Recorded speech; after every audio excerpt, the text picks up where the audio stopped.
Gusto ko makikita yung ang ganda niya dito. Parang bagay sila.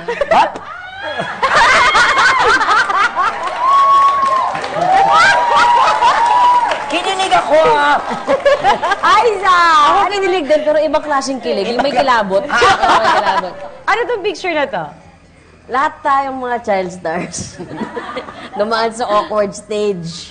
Yan yung super awkward stage. Ito? Oo, kasi syempre that time, hindi pa uso yung may mga twin, di ba? Yung mga twin. Yan. Wala pang ganun nun eh. Dati, it's either child star ka or may love team ka na. So that time, syempre, malaki pong pangangailangan ko, no?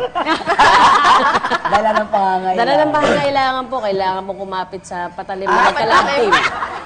May movie kami niyan before ni Spencer. Kasama namin si Meryl Soriano.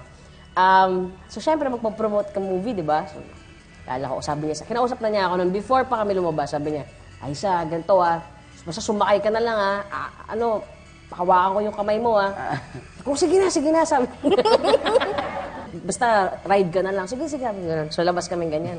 So, kanta, duet, la. Bigla ako, inakbayan. Alam mo yung, ang usapan natin, kamay lang, pare. Ito naman, akbay lang naman. Hindi ako handa. Akbay yung ganun. Alam mo yung parang automatic. So, Ay, ayun. Pero hindi mo papagawa that time. Sabi ng boss ko, Aiza, tatawag sa akin. And then, parang pumunta ako sa Bulaga kinabukasan. Tita Malu, Aiza, bakit mo naman sinikmuraan si Spencer? Sabi niya, sorry po, tita, hindi ko mo talaga kaya. It was a funny memory. So yeah, back box. Happy, Back box. back. Funny memory naman siya.